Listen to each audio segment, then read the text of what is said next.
नमस्कार, सुप्रभात, स्वागत अभिनंदन आप सभी का सबरंग कार्यक्रम में।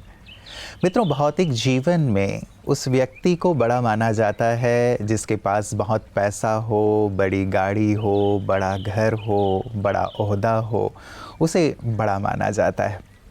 लेकिन आध्यात्मिक जीवन में उसे बड़ा माना जाता है जो स्वयं को जानता हो, ईश्वर को जानता हो, अपने जीवन के लक्ष्य को जानता हो कि वो इस संसार में क्यों आया है। कहने का ये भाव नहीं है मित्रों कि हम सांसारिक जीवन में, भौतिक जीवन में आगे ना बढ़ें, सुख सुविधा हमारे पास ना हो, धन धान्य ना हो, वो हो, लेकिन साथ साथ आध्यात्म भी यदि जीवन में है और जीवन की जो सत्यता है उसके हम करीब हैं, तो जीवन का जो आनंद है वो कई गुना ज़्यादा हो जाता है। हमें जीवन जीने की कला आ जाती है, हम अपने जीवन का संपूर्ण आनंद ले पाते हैं। इसीलिए गाड़ी के इन दोनों पहियों का बैलेंस रखना बहुत बहुत ज़रूरी है। तो आइए हम दोनों का बैलेंस रखने के सुंदर संकल्प के साथ चलते हैं आज के सुवाक्य की ओर। ओम शांति। कहते हैं कठिन परिस्थितियां वॉशिंग मशीन की तरह होती हैं, बहुत ठोकर मारती हैं, बहुत घुमाती हैं, निचोड़ कर रख देती हैं। परंतु जब हम इन परिस्थितियों से बाहर निकलते हैं तो हमारा व्यक्तित्व पहले की अपेक्षा कहीं ज़्यादा साफ, चमकीला और बेहतर हो जाता है। पर अक्सर इंसान विपरीत परिस्थितियों से घबरा कर रुक जाता है, थक जाता है। वो इंतज़ार करता है कि कब ये परिस्थितियाँ खत्म हों और मैं आगे बढ़ूं। पर सत्यता ये है कि नदी के बहाव की तरह ये परिस्थितियाँ कभी खत्म नहीं होती। हाँ, इंसान की ज़िंदगी ज़रूर खत्म हो जाती है। इसलिए विपरीत परिस्थितियों से घबरा कर कभी भी रुके नहीं, क्योंकि सही समय कभी आता नहीं, उसे लाया भी जाता है। किसी ने खूब कहा है कि हो के मायूस न यूं शाम सा ढलते रहिए, जिंदगी भोर है, सूरज सा निकलते रहिए। एक ही टांग पर ठहरोगे तो थक जाओगे, धीरे धीरे ही सही राह पर चलते रहिए। ओम शांति। मित्रों, आध्यात्म हमारे अंदर के विल पावर को जागृत कर देता है, हमारी आंतरिक शक्तियों को जागृत कर देता है, जिससे हमारे लिए किसी भी समस्या का समाधान करना बहुत सहज और आसान हो जाता है। किसी भी विपरीत परिस्थिति का सामना करना हमारे लिए सहज हो जाता है। हम निराश होकर बैठ नहीं जाते, रुक नहीं जाते, थक नहीं जाते, बल्कि निरंतर आगे बढ़ते रहते हैं इस सुंदर भाव के साथ कि जो चीज़ आई है वो चली जाएगी और जो चीज़ आई है कुछ ना कुछ सिखाने के लिए आई है, चाहे वो शारीरिक व्याधि हो या किसी अन्य प्रकार की तकलीफ हो। तो अध्यात्म कितना ज़रूरी अंग हो जाता है ना हमारे जीवन का। तो इस अंग को सचमुच अपना सच्चा अंग बनाने का हम संकल्प लें और चलें अगले सेगमेंट आपकी सेहत आपके हाथ की ओर। नमस्कार, ओम शांति। वेट मैनेजमेंट में हमारी मन की जो भूमिका है, उसका जो रोल है वो बहुत ही महत्वपूर्ण है। क्योंकि बोले आपको सब कुछ पता है, मैंने बताया उससे आपने 100 गुना ज्यादा जानकारी यहां वहां से प्राप्त कर ली, परंतु अगर आप उसे कंट्रोल नहीं कर पाते तो कैसे होगा। तो सबसे पहले तो मन को तैयार करना है। आप देखिए, हो सके तो आज ही देखिए कि अभी मेरा कितना वेट है, कितना होना चाहिए, चाहे वो 50 किलो भी होने दो। अगर आपका वेट 50 किलो भी ज्यादा है तो डरो मत, अरे माय गॉड कैसे होगा। धीरे धीरे, जैसे मैंने कहा, 50 किलो भी आपका कम हो जाएगा। और 50 किलो है तो शुरू में 10 किलो 15 किलो तो जल्दी कम होगा, फिर भले धीरे धीरे कम होगा। किसी को 20 किलो कम करने की तो भी डिसाइड करो कि मुझे 20 किलो कम करना है, ये मेरा लक्ष्य है और उस बात को मुझे प्रायोरिटी देनी है। जैसे व्यक्ति धन कमाने को प्रायोरिटी देता है, ऐसे ही हम मन से ये मेरे वेट को कम करना, वह भी मेरी प्रायोरिटी है। भले मैं धन कम कमाऊंगा और कोई मेरी सोशल एक्टिविटी वो कम हो सकती है, और कोई बात जो मुझे प्रमोशंस मिलने और कुछ सोशली मैं फेमस हो जाऊंगा उसमें कुछ कमी पेशी हो सकती है, परंतु वेट स्टेप बाय स्टेप कम होना ही चाहिए। और एक बहुत ही महत्वपूर्ण बात है कि अपने आप को आईने में देखो। एक आईने में जैसे कम से कम कपड़े पहने हो, तो देखो कि ये मेरे बॉडी के पार्ट बहुत हैवी है, ये कम होने चाहिए। और एक अच्छी टेक्निक बताते हैं, कहते हैं कि दूसरा एक फोटो कि जिसमें आप सचमुच आपका वेट कम था आज से 10 साल पहले, 5 साल पहले, उसको भी देखो और फिर सोचो कि ऐसा ही मेरा वेट होना ही चाहिए, यही मेरा आइडियल है। और धीरे धीरे धीरे ये हो रहा है। डेली अगर आप ये अभ्यास करेंगे तो उससे भी आपको प्रेरणा मिलेगी। आपका जो सबकॉन्शियस है वह भी मोटिवेट होगा कि वहां तक मुझे पहुंचना ही है। ओम शांति। मित्रों, वृक्ष उतना ही मजबूती से तूफानों में खड़ा रहता है जितने मजबूत उसकी जड़ें होती हैं। यदि जड़ें कमज़ोर हों तो छोटा सा तूफान भी बड़े से बड़े वृक्ष को गिरा देता है। वृक्ष जो बाहर से बहुत ही सुंदर दिखाई देता है, लेकिन जड़ बहुत अहम भूमिका अदा करते हैं उसके अस्तित्व को बनाए रखने के लिए।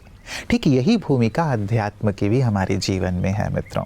बाहर से हम कितने भी सजे सवरे खुश दिखाई दें, संपन्न दिखाई दें, लेकिन यदि अध्यात्म का जो बीज है, नींव है, जड़ है, वो यदि कमज़ोर होता है तो अंदर से हम खोखलापन महसूस करते हैं।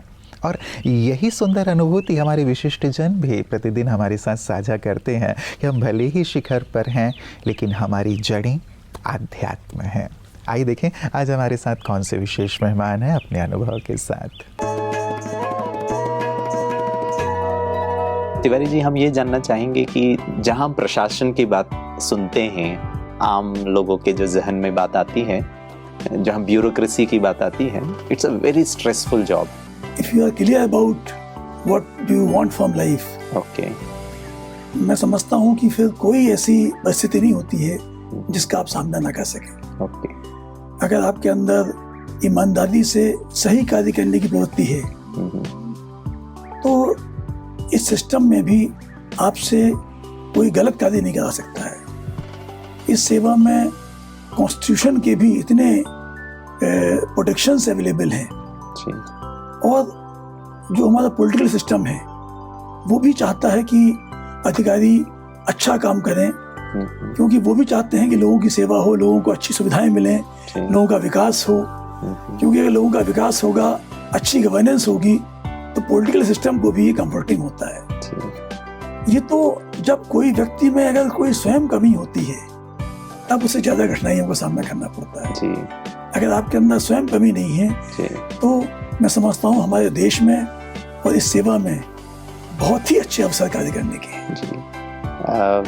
जहाँ तक मैं आपकी बात को समझ पा रहा हूँ, अगर हमारा आंतरिक जो स्व है वो सशक्त है तो बाहर की परिस्थिति, चैलेंजेस को बहुत अच्छी तरह हैंडल कर सकते हैं। आप अगर स्वयं निष्ठावान हैं, समर्पित हैं और अपने कार्यों के प्रति, दायित्वों के प्रति ईमानदार हैं, तो फिर आपको कोई कठिनाई या तो आएगी नहीं, और अगर आएगी तो बहुत जल्दी उसका सॉल्यूशन मिल जाएगा। बहुत अच्छा। मित्रों, जब कभी अध्यात्म की बात होती है तो हमें लगता है कि ये बहुत बड़ी चीज़ है और इसके लिए तो हमें वक्त देना होगा, और 60 साल के होने के बाद हम इसके लिए वक्त निकालेंगे, क्योंकि अभी तो हम अपने जीवन की आपाधापी में व्यस्त हैं, अभी तो जीवन का आनंद लेने में व्यस्त हैं। सच कहूँ मित्रों, तो अध्यात्म को सही अर्थों में समझना, इसकी आवश्यकता को महसूस करना बहुत बहुत ज़रूरी है। इसके लिए हमें 60 साल तक इंतज़ार करने की ज़रूरत नहीं है। आज जो जीवन में समस्याएं हैं, तकलीफ़ें हैं, क्या वो 60 साल के बाद आएंगी? आज हमारे जीवन में नहीं है।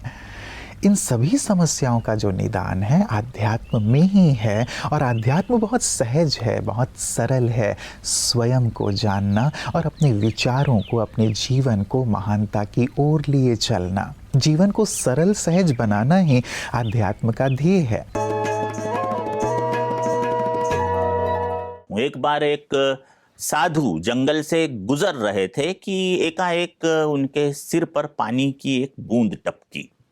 संत महोदय ने ऊपर देखा तो पेड़ पर एक कौवा बैठा हुआ था और कौवा रो रहा था। उसके आंसू ही दरअसल संत के सिर पर गिरे थे। संत ने कौवे को बुलाया, पूछा कि कौवे क्यों रो रहा है। कौवे ने कहा, मैं बड़ा दुखी हूँ, आप मेरी थोड़ी मदद कर दीजिए। क्या दुख है तुझे? साधु ने पूछा। कौवे ने कहा, मेरा रंग काला है, और मेरा रंग काला है, लोग मुझे नफरत की दृष्टि से देखते हैं, मुझसे अब शकुन होना मानते हैं। आप तो ऐसा कीजिए कि मुझे हंस बना दीजिए, क्योंकि हंस बड़ा खुश होता है और एकदम सफ़ेद सफ़ेद रहता है। साधु ने कहा, ठीक है, मैं तुम्हें हंस बना दूंगा, पर पहले जाकर हंस से पूछ तो आओ कि भैया तू खुश है या नहीं। कौवा हंस के पास गया। उसने देखा हंस तैर रहा था पानी में। कौवे ने हंस से पूछा कि भाई तू बड़ा खुश है? तो हंस ने कहा कि किस बात की खुशी है, मैं इतना सफ़ेद हूँ कि पानी का और मेरा रंग मैच होता है, लोग फोटो खींचने आते हैं तो पता ही नहीं चलता कि मैं आखिर हूँ कहाँ, और मेरे पाँव कैसे हैं, दिखलाई नहीं पड़ते, मैं नीचे ही नीचे पानी के अंदर पैडल मारते रहता हूँ, मैं कतई सुखी नहीं हूँ। तो कौवे ने पूछा कि फिर आप किसे सुखी मानते हैं? अब कहने का मतलब इस स्टोरी का केवल ये है कि इन तीनों ने जब मोर से पूछा कि ये बताओ मोर कि फिर क्या होना चाहिए जिससे हम खुश हो जाएं, तो मोर ने कौवे को कहा कि कौवा बनकर ही जिंदगी में खुश रहा जा सकता है। क्यों? कौवे ने पूछा। तो मोर ने कहा, क्योंकि तुझे कभी जान का खतरा है क्या? कौवे ने कहा, नहीं है। तुझे कोई पिंजरे में बंद करता है क्या? कौवे ने कहा, नहीं करता। तेरे से किसी को जान का खतरा है क्या? कौवे ने कहा, नहीं, मुझसे भी किसी को जान का खतरा नहीं है। मोर ने कहा कि कौवे, तेरे पास इतना सुख है, उसके बाद तू मोर होना चाहता है, तू हंस होना चाहता है, तू तोता होना चाहता है। इस कहानी को कहने का मतलब केवल ये है कि आप जो हैं, जहाँ हैं, जैसे हैं, बहुत अच्छे हैं, क्योंकि आप इंसान हैं तो परमात्मा की सर्वोत्कृष्ट कृति हैं। आप जैसा दुनिया में दूसरा कोई नहीं। दो इंसानों का डीएनए कभी भी इस दुनिया में एक सा नहीं मिलता है। इसलिए आप you are unique, don't compare yourself, आप जहां हैं। मित्रों, हम सभी अपने जीवन में सुख, शांति, सफलता और संपन्नता चाहते हैं, है ना? क्या ये चीज़ें किसी भी दुकान में मिल सकती हैं? आप कहीं भी चले जाएं, बड़े से बड़े मॉल में चले जाएं, बिग बाज़ार में चले जाएं, ये चीज़ें आपको प्राप्त नहीं होंगी। आध्यात्म ही सचमुच हमारे जीवन में सुकून लाता है, शांति लाता है, सफलता लाता है और हमें समृद्धि की ओर भी लिए चलता है। क्योंकि ये सत्य है कि जो अंदर से समृद्ध होता है, विचारों से समृद्ध होता है, उसका जीवन वैसे ही समृद्ध होता चला जाता है।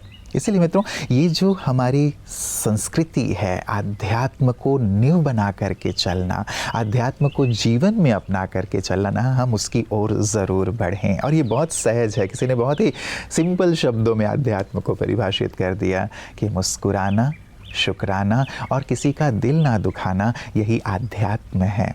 अपने साथ बैठना, खुदा के साथ बैठना, उनसे बातें करना, उनसे अपने मन के तार जोड़ लेना और सारे संसार के लिए भलाई का सोचना, यही वास्तव में आध्यात्म है। क्या ये कठिन है?